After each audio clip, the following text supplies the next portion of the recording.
It's great that you're starting to watch this video. And we know from other people that you could just listen to it as a podcast if you want to catch up or learn while running or walking briskly, remember. Although you won't have the advantage of some of the visuals which are really worth looking at.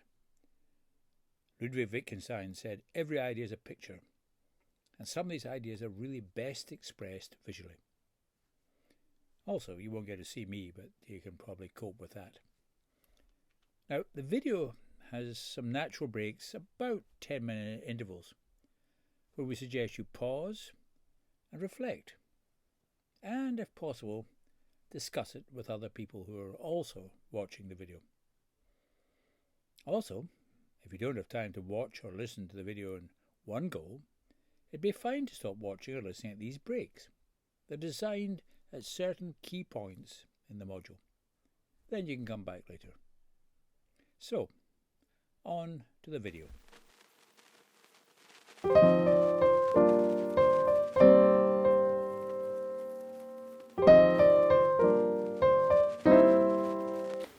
John Maynard Keynes was a giant.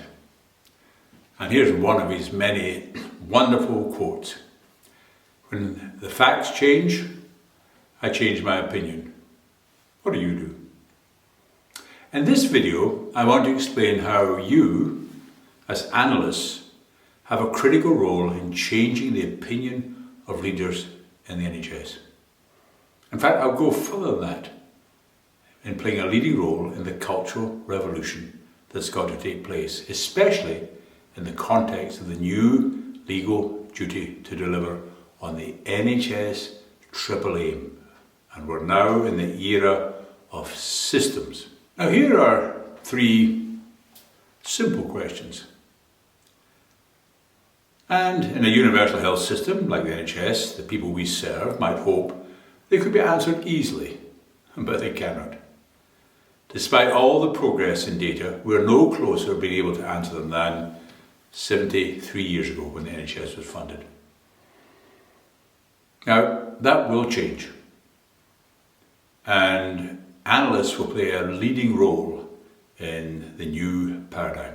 And in the new health bill is the provision of the triple aim, a legal duty for everyone in the NHS to increase the health and well-being of everyone in the population, including those people with frailty. To improve the quality of health services for all, including people with type 2 diabetes. And use NHS resources sustainably, including for people with heart disease. So you as analysts will need help to answer these three simple questions. And importantly, you'll have a means to compare population groups, which is where the need for a single national population segmentation approach becomes critical. And this is where Bridges to Health comes in, which we'll turn to later. So analysts will be providing a new set of facts. And so they'll be, as John Maynard Keynes is pointing out, changing the opinion of their leadership.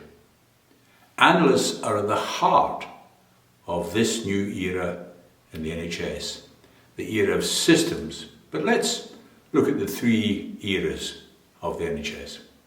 A few times in anyone's lifetime, things change dramatically. And we're entering a new era, a new paradigm, and always building on the paradigm that has gone before. But it means we have to think differently, behave differently, use different language, because language changes thinking. Language changes culture. And it also means we need to use measures of progress differently. And I believe that the NHS we're entering one of these revolutionary paradigm shifts at the moment. Now, when the NHS was founded, it was based on the principle that you need strong bureaucracies and not all the higgledy-piggledy arrangements of people going to see GPs and specialists if they could afford it. And bureaucracy was and is a good thing. Much criticised, of course, partly as a result of Franz Kafka, partly as a result of Yes Minister, but as Charles Perrault, the sociologist, the philosopher, said, if you think bureaucracy is bad, try living in a country without a stable bureaucracy. He was right. And a country without a stable bureaucracy may not even get clean, clear water. There's also all sorts of scope for corruption, the unfair appointment of people due to bribes. So you need to have a strong bureaucracy. And in 1947 there was no strong bureaucracy for healthcare in the UK, but out of disorder came order. Now, London was divided into 4 regions based on the bomb, blitz, clearance railway lines. And they matched the major railway stations. Euston and North Central didn't get its own regional health authority in 1948, but it's got one now, North Central London. In the rest of England, there were 10 provincial teaching hospitals in Sheffield or Newcastle or Oxford or Cambridge. So there were 14 regional health authorities. And access to general practice, to hospitals, was assured. But in those days, healthcare was pretty simple. It was 25 years before Archie Cochrane was to publish his paper on effectiveness and efficiency. So the randomised controlled trial did not decide what was effective, it was the most senior doctor in the room. Guinness and sherry were regularly prescribed. But demand started rising, and although capacity was increasing, it did not meet rising demand. So a new approach was needed, a new paradigm. And in 1990, Ken Clarke and Margaret Thatcher decided that the answer to healthcare was to introduce the market. They were believers in Adam Smith's theories as outlined in The Wealth of Nations. And here's Adam Smith in Edinburgh. Now, in the first years of the 21st century, the same principle was adopted by the Labour government with Tony Blair and Alan Milburn. So we had the purchaser-provider split. Consultants and GPs were not encouraged to meet any longer unless as part of a contract meeting. Hospitals were not encouraged to collaborate but to compete, because the more they did, the more they earned. And capacity grew enormously as trusts were encouraged to bring in more work, more outpatient referrals, more inpatient assessments. And the financial regulator, called Monitor, focused on whether a foundation trust was profitable or not, and whether they were meeting activity targets. They also took advice on the quality and safety of an organisation, but under these market conditions, the chief executive of a foundation trust did not need to worry if they were improving the health of the local population or providing fair access to different subgroups in the population. They just had to meet the targets. Well, if only someone in Thatcher or Blair governments had read Adam Smith's other great book, The Theory of Moral Sentiments. And this was the book he worked on all his life and until his death. And they'd have heard from Adam Smith that what you value is not always valued by the market. Markets are often not the best solution. Now, in 2009, the Nobel Prize for Economics was shared between Elinor Ostrom and Oliver Williamson. Oliver Williamson studied what is called transactional economics. In essence, the study of the benefits and problems of the market.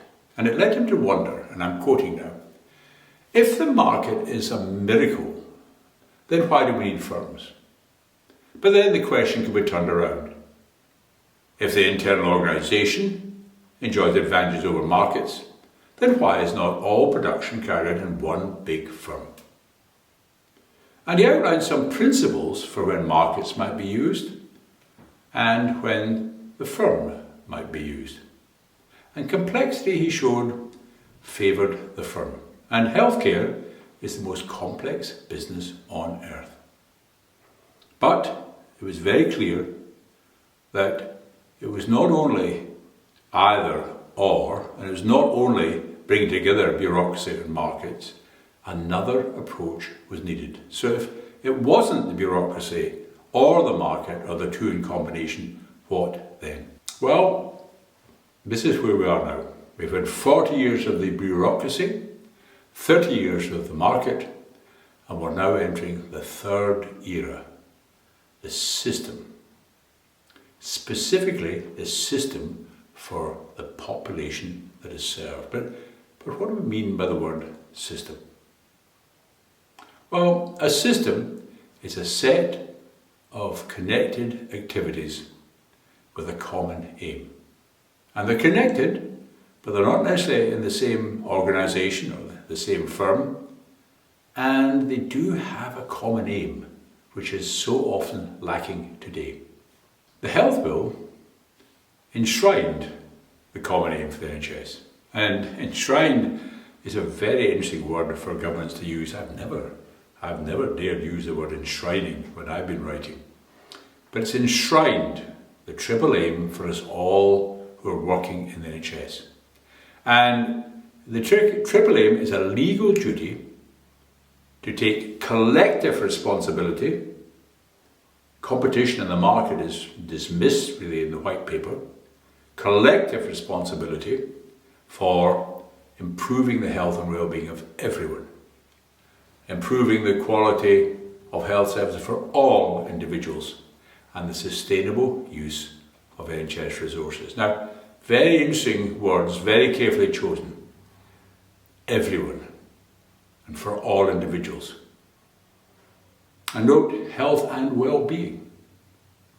And note sustainable and resources, meaning much more than money. And as we noted earlier, these questions need to be answered for people with frailty, for people with type 2 diabetes, and for people with heart disease. Now, the NHS White Paper summarised the 4 purposes of systems alongside the triple aim. It's not really a legal duty, but they're very, very important and interesting for their careful choice of word. So, the first purpose is improving population health and healthcare. And the word population is 49 times in the white paper. It's the same emphasis on the whole population and on health. Yet the data we've got shows that the difference in healthy life expectancy between the least and the most deprived subgroups of the population may be nearly 20 years, and it might be widening. The second purpose is to tackle unequal access and outcomes. Now, note this is outcomes and access. For some services, and it's been shown in diabetes services and cancer services, people from the deprived parts of the population are less likely to access service at the right time, or at all. And in West Yorkshire, the data team showed that people from the most deprived areas of the population had only 1/5 of the rate of hip replacement as people from the least deprived areas. This is from the NHS hip replacement, not taking into account private sector hip replacement, which would have widened it even further. Then, this interesting one, enhancing productivity and value for money. But it's important to emphasise, it's not enough to be productive. And as Peter Drucker said, there's nothing so useless as doing efficiently that which you should not do at all. You will need to provide value. And with the data showing variations in spend being up to 350%, 3.5 times between different populations, with higher spending being unrelated to outcomes or indeed to need, there must be opportunities for greater value. And then the fourth very interesting purpose is helping the NHS to support broader social and economic development. So we have to ask, what has been done with NHS Pound to improve local employment and high quality jobs? Or are there any contracts outsourced to companies that have terms and conditions that might worsen the health of their employees? Or are local businesses being supported? And what can be done to reduce the environmental impact of the NHS? So, these are the 4 purposes of systems. These and the Triple Aim set the agenda for analysts playing their part in the revolution. Well, that's the white paper. That's the manifesto for the revolution. I don't know if you've read the white paper or if you've found our summary helpful, but I'd like you just to reflect now on how radical you think this is.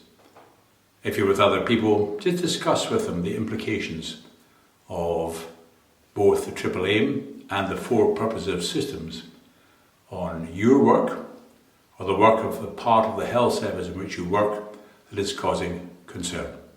So your job as an analyst is to rewire my brain, to make me think differently, so that I make connections with things I've never actually connected before, to disturb my previous ways of thinking and create new circuits.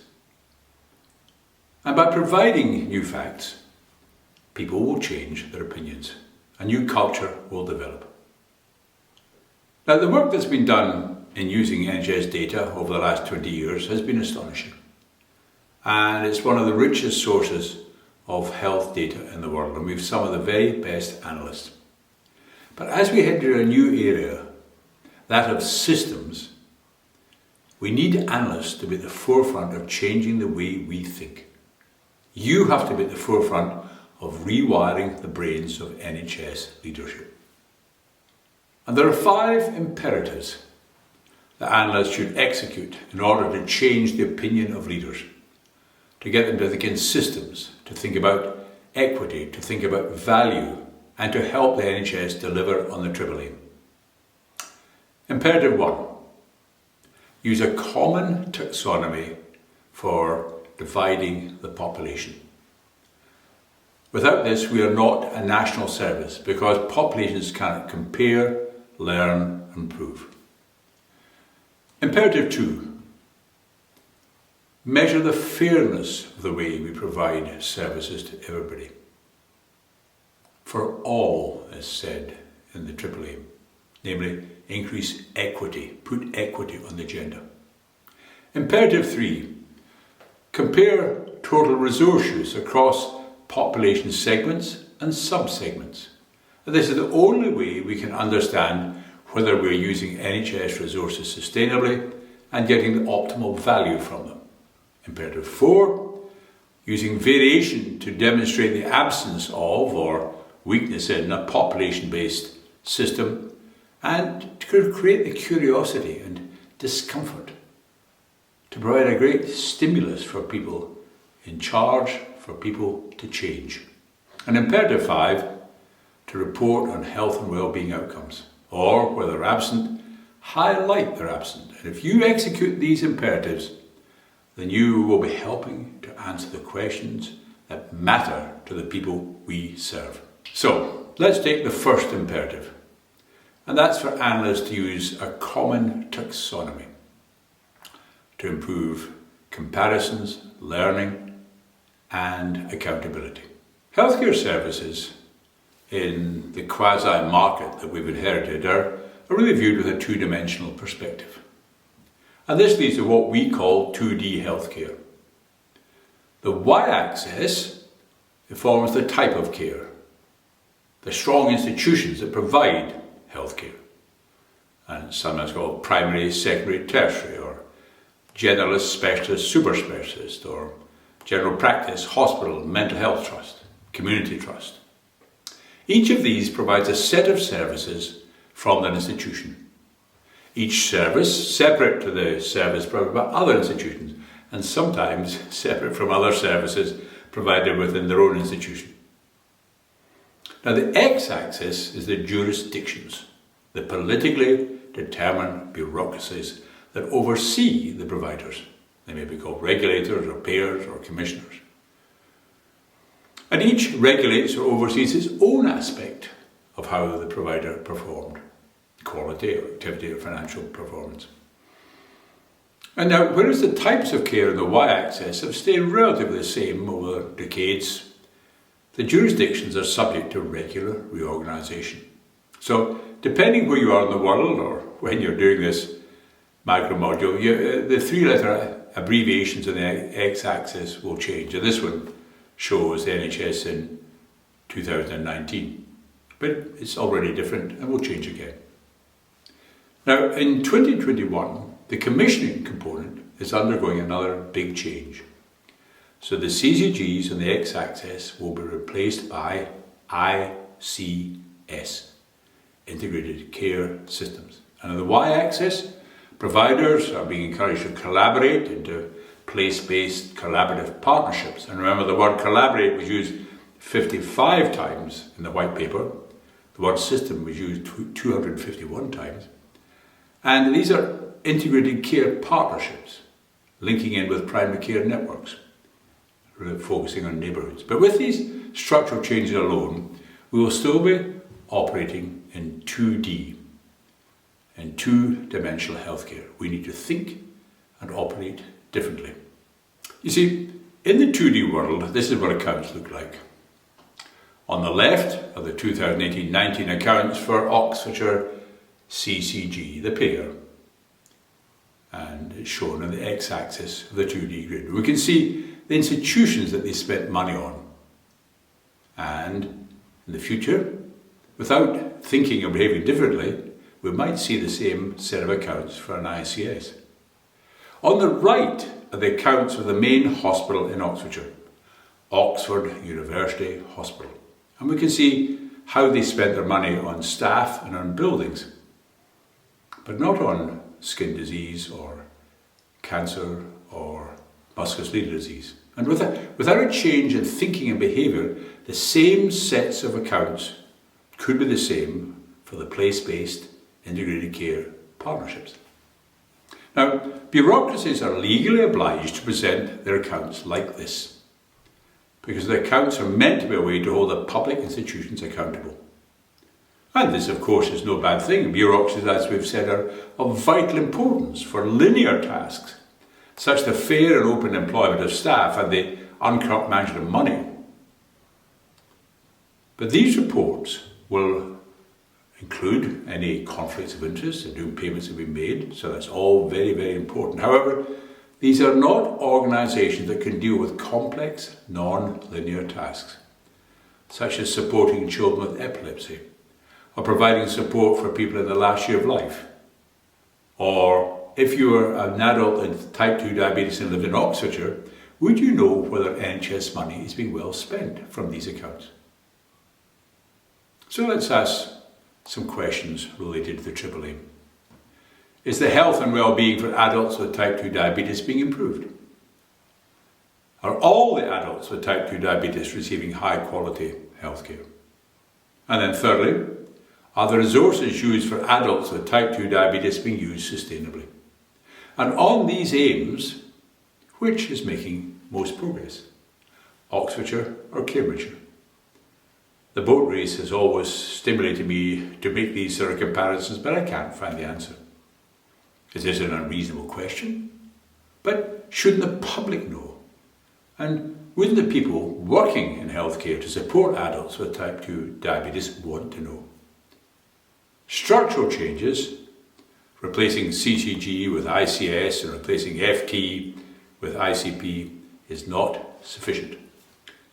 By using a common taxonomy for population, you are in effect putting 3D glasses onto the leadership in your system. They will start to see things they've never seen before. The glasses reveal the third dimension. People in segments of the population defined by need. In this diagram here, people with type 1 diabetes and people with type 2 diabetes. This is 3D or population healthcare. Now, fantastic work has been done over the years by various programs like GIRFT, Getting It Right First Time, to improve the quality and safety of care for patients. In doing so, these projects have also improved the productivity of care. The process of a procedure like hip replacement is not only higher quality and safer, but done at a lower cost. And very good analysis has been the backbone of this work. But this is before the application of the 3D glasses. Now, putting on the 3D glasses allowed leaders to see another dimension. Suddenly, a population of people become visible we never saw before. People who need high quality and safe care, similar to, but not the same as the group who are actually receiving care. The general practice or diabetes clinic can help with a 3D analyst understand not only the people receiving high quality and safe care, but start to identify people who should be receiving great care. Now, what would an equity audit of your organisation look like? Does where you live, your ethnicity, your gender make you more or less likely to die in hospital, go on a diabetes self-management program, have a hip replacement, or have cardiac care for your heart failure? These are all questions you need to answer the second aim, namely to improve the quality of health service for all individuals. And the 3D specs might reveal something else. Might there be people who are receiving care but do not actually get value from it? This is a hard question to answer, but you analysts can help. And of course it must be answered. Because while programs like GIRFT improve the productivity of hip replacement by as much as 10% and reduced complications and readmissions, when the range of hip replacement rates for people over 65 varies by fourfold, 400%, then you cannot answer the third aim about the sustainable use of NHS resources. Now, hip replacement rates have been relatively well studied, and commissioners have used contracts to try to moderate the rates. But the same applies to almost all aspects of care for all conditions. Now let's describe a real example.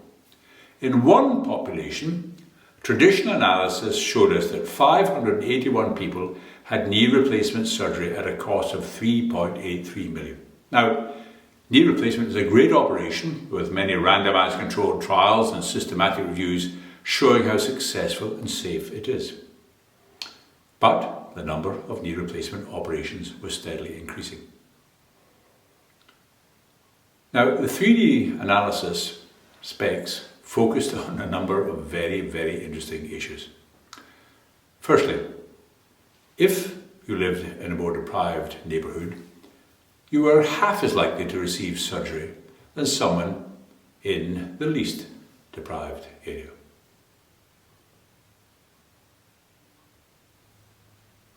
Secondly, 29% of people reported a worse quality of life after high quality, safe knee surgery.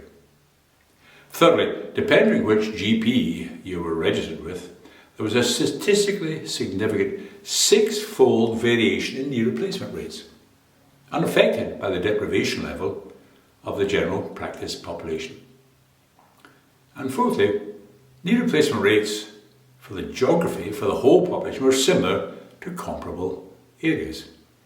So simply looking at knee replacement rates wasn't enough. You have to get the 3D analysis specs on and address these issues. Is the triple aim being achieved for people with knee pain in this population? Now, the internationally recognised Bridges to Health model is the approach to segmentation adopted by NHS England and Innovation. It's a life course model. It captures individuals at all stages of life with the primary goal of measuring the health of each segment. For example, people with a long-term condition, people with disabilities, or healthy people. It also reckons there's episodes of care, being pregnant, being an infant, being acutely ill, that people move into and then move out of. And it's possible to track movements through the segments to understand deterioration to a higher need level and to understand trends over time. The model recognises the distinct health status trajectories of the last phase in life, the last year of life, which is receiving increasing attention in public discussion. Improvements in population outcomes can be made evident by a slower move to higher need segments, and the contribution of the triple aim within each segment compared to other geographies. It allows the proactive identification of a healthy, generally well population, which helps support more focused prevention activities.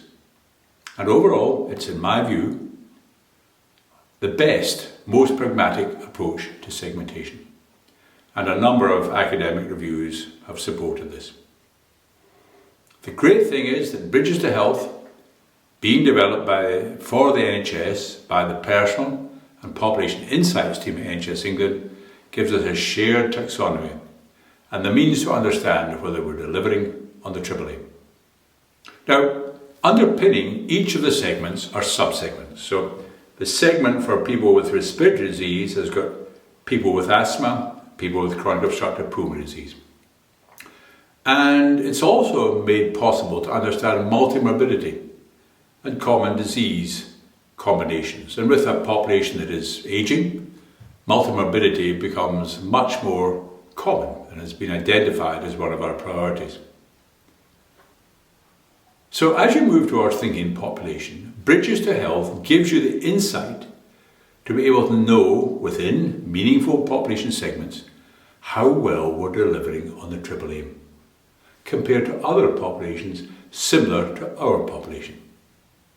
And within each segment, there are opportunities to optimise the use of resources to improve the health and well-being of everyone by ensuring we've divided the resources appropriately between the different subsegments. So, by executing imperative 1, the use of a common taxonomy, you are allowing your system leaders to compare, to learn, to improve, and to be accountable to the population they serve. The second imperative is closely linked to one of the foundation principles of the NHS. Meeting need regardless of the ability to pay. And as analysts, you should always measure equity. And you can do this by hunting for the inverse care law. The inverse care law states, and was described by Julian Tudor-Hart in 1971, that care is often inversely related to need. And this diagram reminds us there are many factors that determine the health of an individual or a group in the population. And differences in these multiple factors lead to differences in life expectancy of around 10 years between the most and the least deprived. These differences lead to even greater differences in healthy life expectancy. A 15 to 20 year gap between the least and the most deprived is shown in this chart from the Office of National Statistics. And differences occur between ethnic groups and genders, between levels of deprivation, and these of course often overlap in what's called intersectionality. These differences are health inequalities. Arguably, and it's been the subject of much argument in recent decades, around 30% of health and well-being could be contributed to healthcare services. And in the NHS, while we should have concern for all multiple determinants impacting health inequalities, it's our duty to make sure that health services are delivered fairly so as to minimise these health inequalities. And under the triple aim, this is enshrined. The first aim is to increase health and well-being for everyone. That's everyone. And the second aim is to improve the quality of health services for all individuals. That's all individuals. And the white paper reminds us that equal access to health services is a core purpose for an integrated care system. For example, smoking rates are falling quicker in less deprived communities than in more deprived communities. Uptake of smoking cessation support is higher in people from less deprived areas. This is inequitable provision of healthcare services and leads to health inequalities. And in 1971, A great GP from South Wales, Julian Tudor Hart, coined the phrase to describe the inverse care law. Where care is most needed, it was least likely to be provided. The provision of services were inequitable, exacerbating, not ameliorating health inequalities. This slide looks at mortality that could be avoided or is amenable to healthcare. Overall, it's been falling over time, demonstrating that healthcare has been improving. However, it can be seen there are large differences between people from the least deprived areas compared to those from the most deprived. Mortality that healthcare could address over 3 times greater for men and 2 times greater for women from more deprived areas when compared to men and women from the least deprived areas. This is the impact of the inverse care law. It's the unfair delivery of healthcare services. And it's not related to the broader determinants of health like poverty, but it has to be taken into account by the health service. The inverse care law applies when you're dying. In North East Essex, we found that if you live in the most deprived areas, you're more likely to die in hospital, as this graph shows. They also found you're more likely to experience multiple emergency admissions in the last 90 days of life if you come from a more deprived subgroup of the population. The inverse care law applies to common procedures like hip replacement. And in West Yorkshire, this graph shows there's a 5-fold difference in replacement rates between the least and the most deprived community. The inverse care law applies to diabetes care, access to specialists, emergency operations, cataracts, indeed almost anywhere you care to look. And that's why your second imperative is to look for and show the inverse care law in your population, whether you're asked for it or not. Well, equity. And I find many people are confused about the distinction between inequity and inequality. And they want to campaign against inequality, rightly so, but there's not a lot we can do about inequality, about poverty in the health service, but we can do a lot about equity. So where would you start? Which subgroups of your population are most likely to suffer inequity? And which services would you like to get thinking about inequity, to get clinicians looking at maps and measuring and acting on inequity that they can see? So often, performance data is separated from resource, usually finance data. Trends are studied, but rarely is there any attempt to decide whether the total amount being spent on a population segment is reasonable, let alone sustainable. Which is why your third imperative is always to compare total resource use for the population segment being considered. As we mentioned before, using a 2D perspective, this is how we look at resources in the NHS today. But it tells us nothing about the resource use for population segments defined by need. For instance, in North East Essex, they found that of the £39 million budget for healthcare services for people at the end of life, over 3/4 were spent on hospital admissions. And of that 30 million, over half was spent on repeated hospital admissions in the last 90 days. Indeed, people in the last 90 days of life represented 27% of the total budget for emergency admissions. And this immediately gave the team in North East Essex a different set of facts about end-of-life resources. The Analyst changed the leaders. Unfortunately, we don't know if North East Essex is an exception in this pattern of spending. Now, the NHS is using the International Classification of Diseases. Budgets looked across disease groups, and it's called programme budgeting.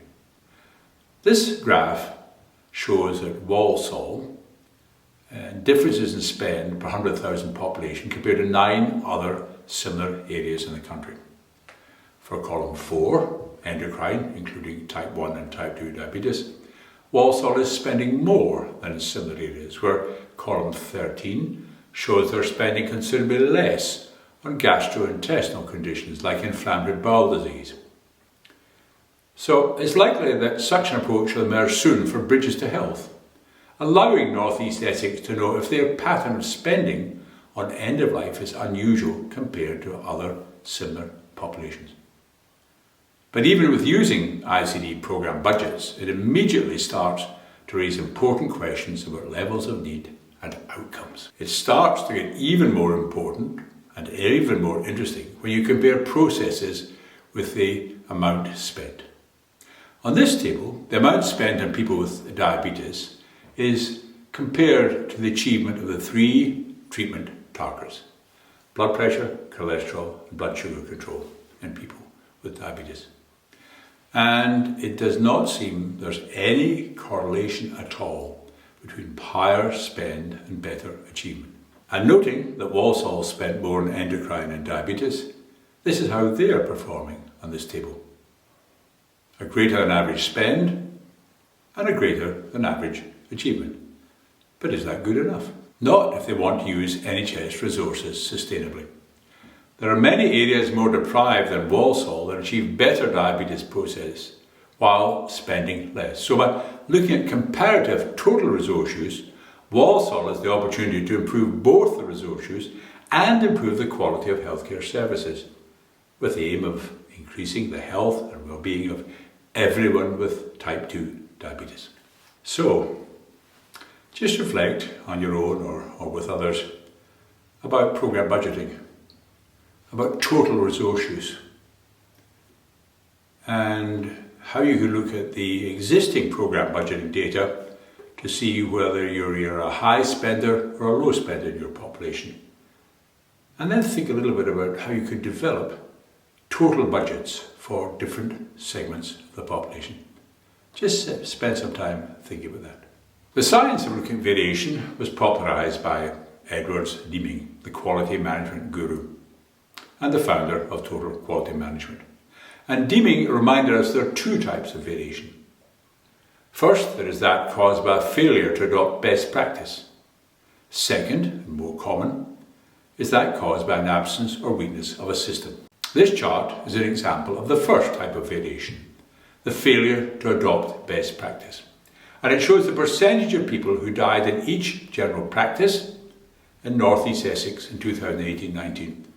And they were on the local electronic palliative care coordination system. We know that if people in the last phase of life are in such a system, it's linked to good outcomes. More is better. This is despite having a financial incentive in place to use the register. The system needs to find ways of learning from those achieving great results and support general practices that are struggling. Similarly, look at this chart showing variations in the modality of treatment offered by renal centres covering different populations. In general, we know that transplant is the preferred form of treatment, but no one knows what the right rate might be in different populations. So even when we think we know what is best, variation appears to be more complex than we originally thought. We don't know the right rate of hip replacement for people aged 65 and over. There's a 4-fold variation between highest and lowest rates, but which is achieving the triple aim? We know hip replacements are a great operation, voted by Lancet leaders as the leading medical innovation of the 20th century. And it's been calculated that each hip replacement provides another 0.25 quality adjusted life years. So presumably more is better. But it's also possible that too many hip replacements have been done in some areas, with some people less likely to benefit, but still exposed to harm. And as Vedas Donabedian would say, they've gone beyond the point of optimality. But it's also possible that too many hip replacements have been done in some populations, with some people less likely to benefit, but still exposed to harm. And as Vedas Donabedian would say, they've gone beyond the point of optimality. And Edwards Deming would remind us that this kind of variation, seen everywhere in the NHS when we start to use the population as our denominator, the problem is caused not by failure to do the right thing, but because there is no system. In this case, a system for people with hip pain. If used correctly, the tool will start to raise questions about the place of hip replacement in the system for people with hip pain, how resources are used, whether care is equitable, and the outcomes being achieved. In other words, creating the right amount of curiosity and discomfort to get clinicians, managers, leaders, finance staff to think about the triple aim in the context of their population. So, if you're sitting on your own thinking, or with other people, just reflect a little bit about variation, about population-based variation. Just make sure you know which populations are most like your population. And of course, with the new structure developing, that would need to be looked at in using the CCG data that we have from the past. And to look at variation in whatever you can find with a population as the database. And it could be an operation, could be drug prescription, could be a mission, but just start relating activity information to a population, and of course, within your own population, also thinking of inequity. The NHS is excellent at measuring structures, how many things we have, and processes, the activity associated with these things. We've also got better at measuring quality and safety. For example, the number of people with diabetes achieving the 3 treatment targets. But we're not so good at using or measuring outcomes, which means we will have problems when assessing the impact of healthcare services on the health and well-being of everyone. Now, we do measure some outcomes. The funnel plot shows the before and after change in visual quality of life scores for people having a hip replacement in England in 2018-19. Just note how a large number of places have outcomes outside of the 2 or even 3 standard deviations. What isn't known is the relationship between these outcomes and the resources used for hip replacements, or the relationship between the hip replacement rate shown earlier and the outcomes achieved here. This chart, using real data from a population in England, has generated a lot of useful discussion. It shows a series of interventions used in the management of back pain, which is the 3rd largest contribution to reduction in healthy life expectancy. And it's likely to affect people in manual occupations or with 0 hours contracts, because they'll lose income if they go to a clinic. And in the population studied, 56,000 people reported back pain, leading to 68,000 consultations in general practice. Now, 12,000 people were treated in settings outside of general practice, such as the pain service, the musculoskeletal hub or a spinal surgery unit, and 3.8 million was spent. And overall, the health gain was 4,055 QALYs, quality adjusted life years, for the 12,000 people treated. But we don't know if this is good or bad, because we're unable to compare this with other places until you start as analysts producing these data in this way. But when we look at individual interventions, plotting the QALY gained in the population on the y-axis and the spend on the x-axis, then a series of triangles can be created. And there are a few interventions providing considerable gain, but you can see there's a long tail of interventions costing a lot, but providing little or no benefit. And here, we're relating outcomes from research studies against local spend. The next stage will be to collect actual outcome data for each population. And this way, the musculoskeletal team are delivering the triple aim, especially are adding in an equity component to their dashboard. So, as analysts, through developing the 5 imperatives, you will change the facts. You'll change the opinion of leaders. You will change the language used by people with a legal duty to deliver the triple aim. You will start to rewire their brains, ready for the triple aim, ready for the era of systems. You are leading the revolution.